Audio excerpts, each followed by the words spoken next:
I'm getting thin. There are dark circles under my eyes. My clothes don't fit me and my hair is a mess. I look terrible.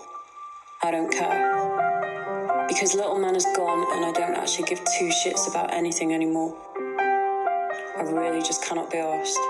I've had enough. I spend my mornings crying. My afternoons getting fucked in a bar. I want out of this head of mine ASAP.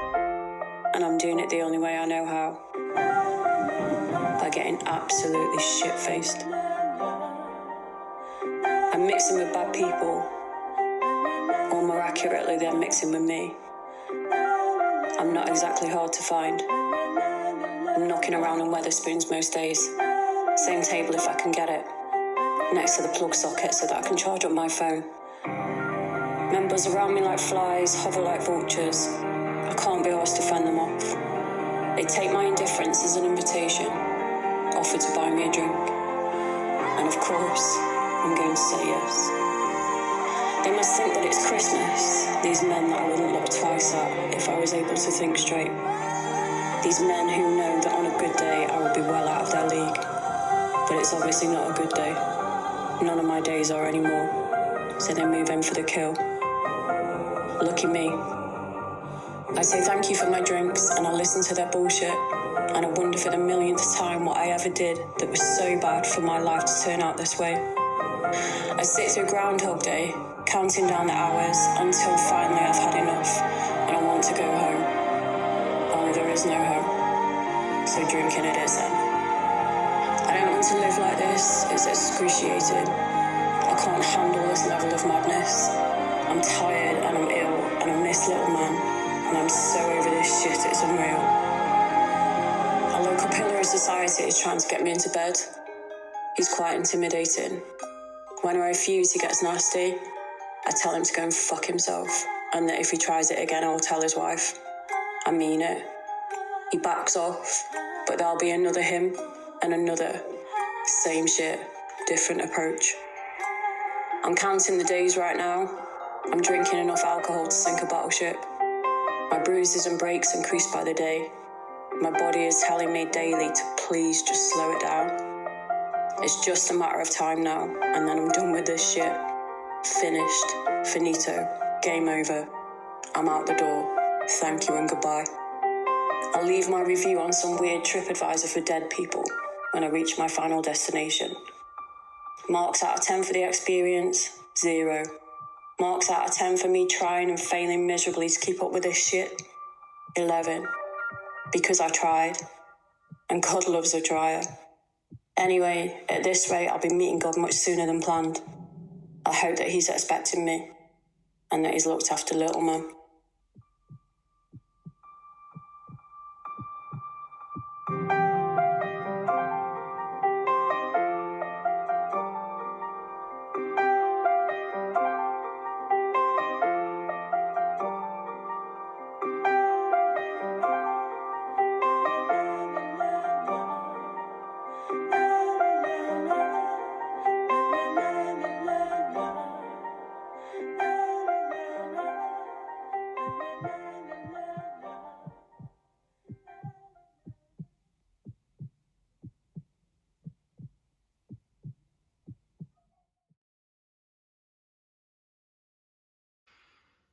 Oh, he's nice. Tall, dark, handsome. No kids, yeah, I like him. He looks lovely. Actually, he's not bad either. Oh no, wait a sec. Far too athletic, God no. Tired just reading his profile. There's no way I could keep up with that. Not at my age, Jesus. Nope. Nope. No. Oh, Jesus, no. Definitely no. Looking like that, I'd be sick. Right, next. Oh, yeah. He could be a maybe.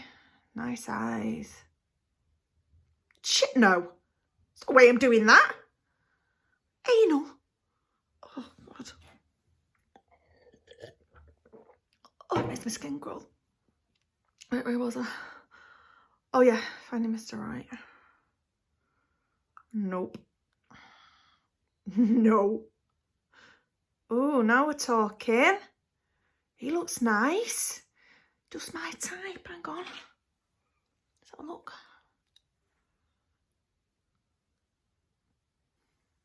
No. No. Alan! Alan! What the fuck are you doing on Tinder?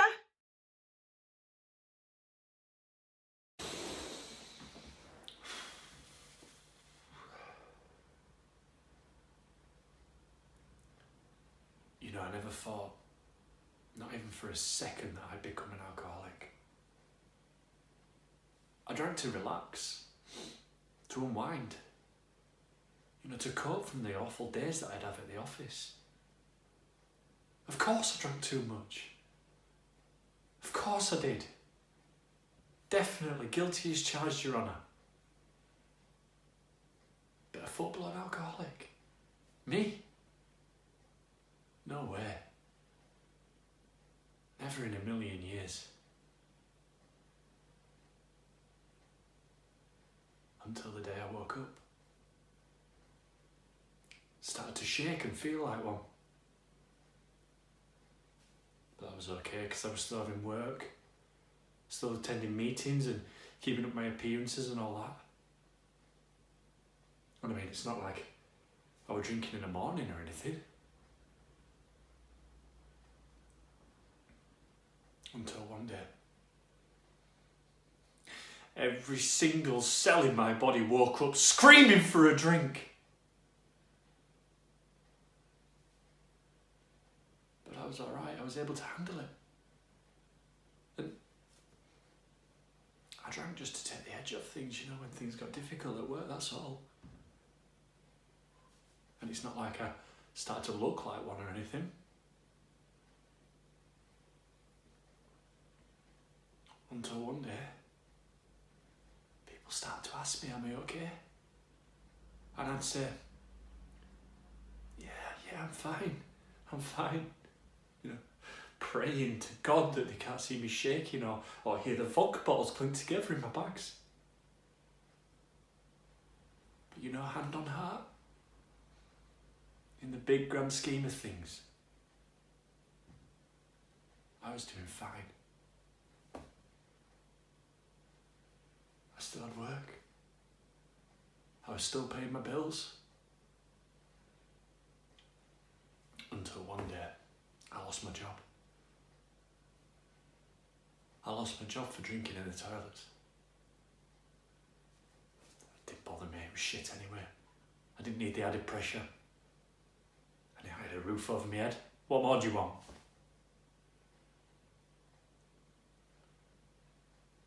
Until one day, I woke up in a doorway with a sleeping bag. But I was alright. As long as I had my six-pack and my trusty piece of cardboard. Hey, and you only ever got wet if it rained during the night or if some bloke pissed on me. Alcoholic. Me? No way. Never in a million years.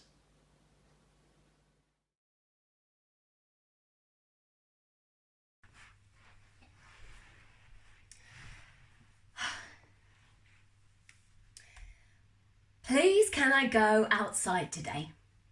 Just for a little while. Just a few minutes. I won't talk to anyone.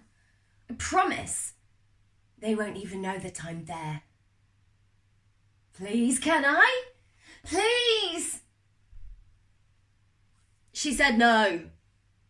Obviously. They always say no. They just say, shush now, Alice. Take your tablets now, Alice. Go back to bed now, Alice. There's a good girl. Like I'm a child. Well, you know what? I'm sick of being good. Because it gets me fucking nowhere. I can't even leave my fucking room. At least when I was bad, I got to go outside instead of being cooped up all day in here. Like this. Like caged rat. Pacing. and pacing around all day with nowhere to go. And no one to talk to. It's enough to drive you mad. Day in, day out. Same four walls. Same four walls. Same bloody clothes. Same orange-faced, smiley nurses telling me how pretty I look and what a lovely day it is. Knowing full well I can't get outside and see it for myself. It's fucking Groundhog Day. Well, you know what? Not doing it anymore. I've had enough, and I shall tell her that when it's time to take my medicine. I'll tell the fucking lot of them, actually. Now I come to think of it, they can shove their tablets up their arse because I've had it up to... God, I'm getting angry. Okay, breathe now, Alice. Okay? In and out and in and out. There's a good girl. In and... No, not working. Fuck it. Just who do they think they are, telling me what to do all the time, bossing me around? Ha! They've got no fucking right.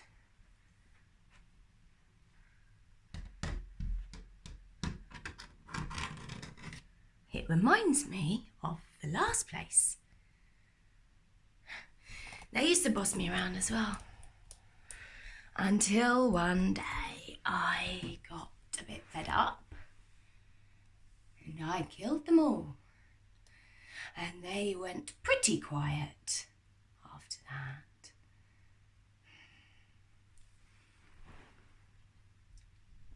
Please, can I go outside today? Just for a little while. Just a few minutes.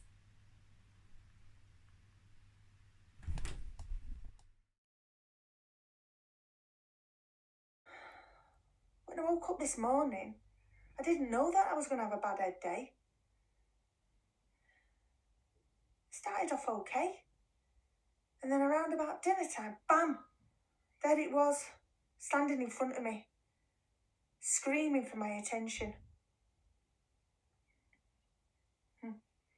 She had such a kind face. So when she asked me, was I okay? I said, no, actually, I'm not okay. Not really, not today. And then I tell her that my hamster died. I mean, he was old, but it was still a shock. And then I tell her that I live alone and that no one ever comes to see me. And so, you see, I don't have any kids. So it meant the world to me. And now I really am alone. And it's only been a day. But I really miss his face and that I miss someone to talk to. And that I hate this fucking lockdown. And there's nothing on the telly except for coronavirus. And I worry that I'm going to catch it. And I'm really, really lonely. And did I mention that my hamster died? And I take a deep breath because I really need this conversation. And I want to tell her more. And then she says, I'm sorry, love, but is this cash or card?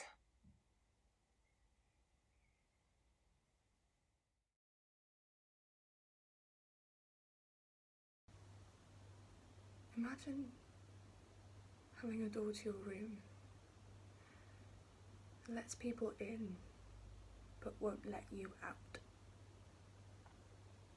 And you know that there is a big wide world out there because you used to live in it. But then everything changed in the blink of an eye, and now all you have are 4 badly painted walls and a teeny tiny skylight. And you haven't felt the sun on your face, or the wind in your hair, or seen a tree, or picked flowers in years. Or you walk on bare floorboards instead of on grass. You wear the same tatty clothes day in and day out.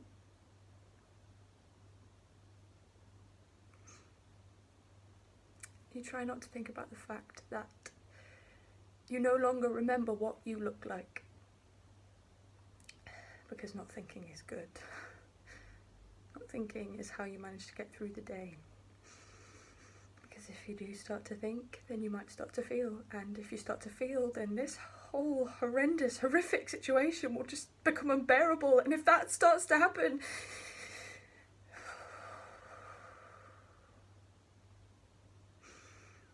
well, I try not to think about that. I try not to think about anything except how I'm going to get out of here. I'm working on my master plan.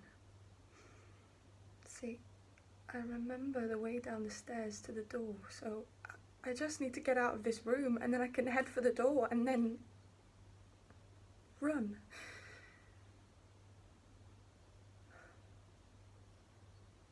That's not exactly my problem. My problem is that I don't know how the hell I'm supposed to get out of these handcuffs.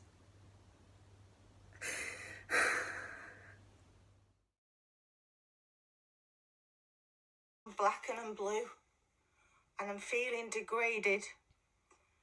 My hair is a mess and my makeup's faded. I look in the mirror and I despise what I see. And then I look at this man who means nothing to me.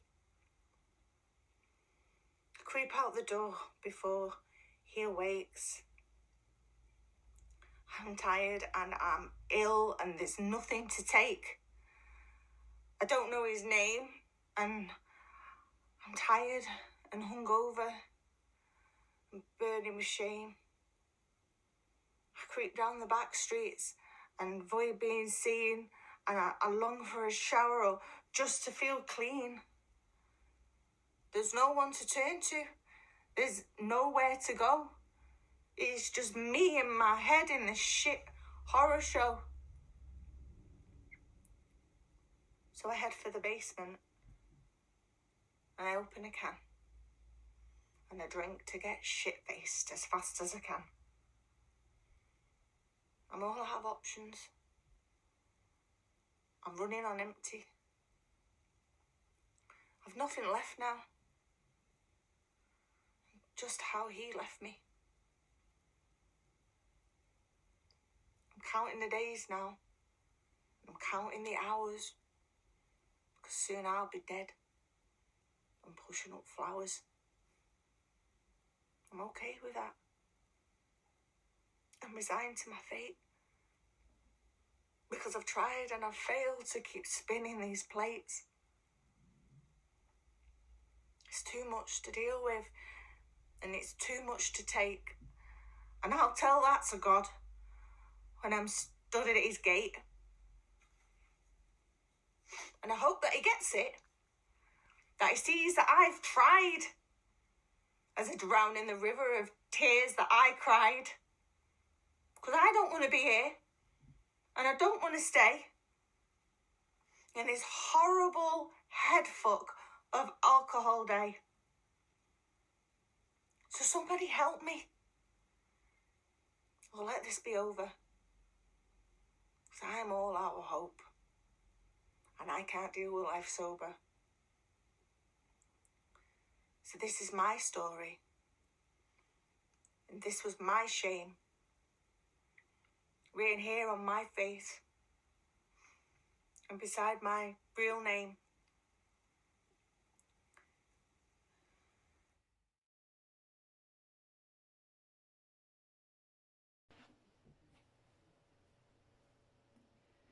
I hate her. I do. I really, really do. I absolutely, hand on heart, I hate the ground that she walks on. And the thing is, I know that makes me probably sound really uncharitable and probably a bit of a cow, but I don't really care. I'm done with playing nice. It's obviously not enough for her that she makes my life a misery every single day at work.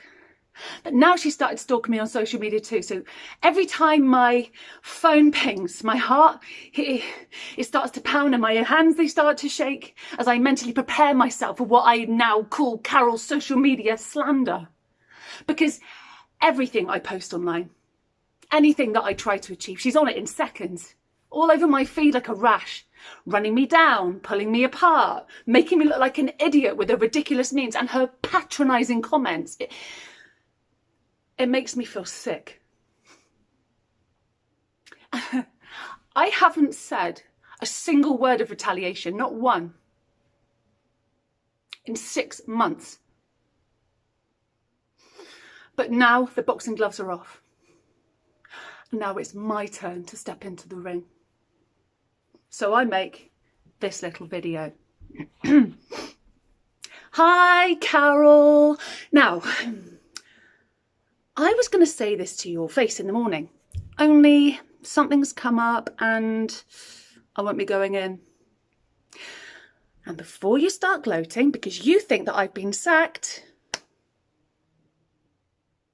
I haven't. You have. You see, I kept all of the emails that you sent me and I sent them to HR. And I have got to be honest, Carol, HR don't like your attitude. And neither does your husband, to be fair. Which is probably why he's leaving you for me. He's here now, in fact, actually. Fast asleep upstairs. He's all worn out. Poor lamb. Anyway, look, I know this is all probably a lot to take in, and I'm sure you've got plenty to think about, so I'll let you get on. I fancy an early night as it happens. So, anyway, have a lovely evening. Oh, and Carol, don't be a stranger, okay? You see, after everything we've been through, I would hate to lose touch now, so why don't you send me an email or something? Yeah? And then I post it to her Facebook group. Sit back and watch the show.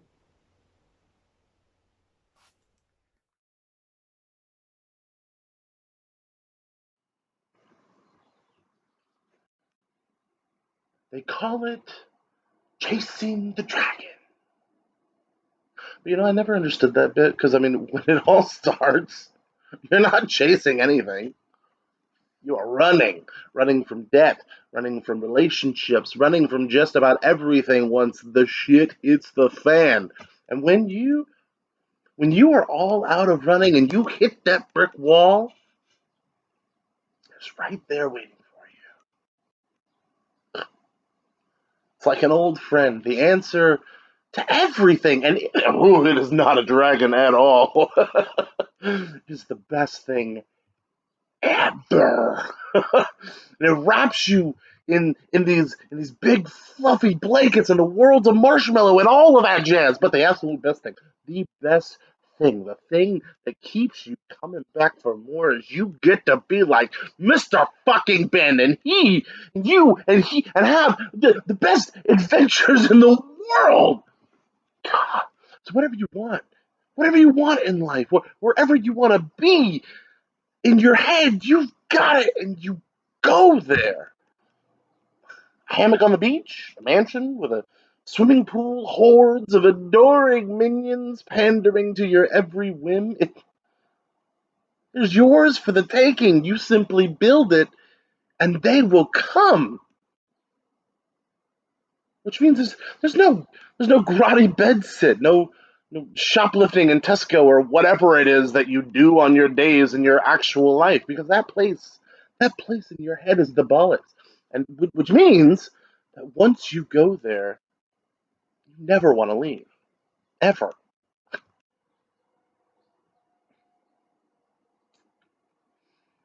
But then one day it stops. The door in your head doesn't take you to Narnia the way that it used to, and it all starts to go horribly wrong. Because the best anesthetic in the world isn't working now, and that big fluffy blanket of yours is gone, and it is and its place is the worst sickness ever, and the dragon in the corner is smiling because you see, there always was a dragon. He was hiding under the blanket.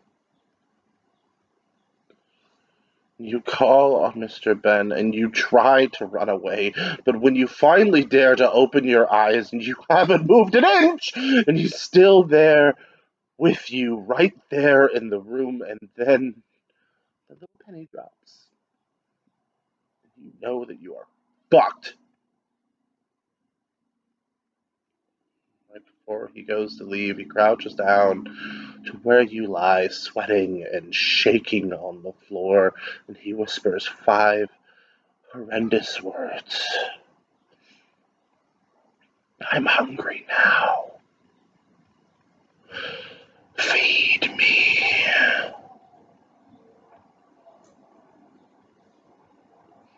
Chasing the dragon. Yeah, I think it's fair to say that I get it now.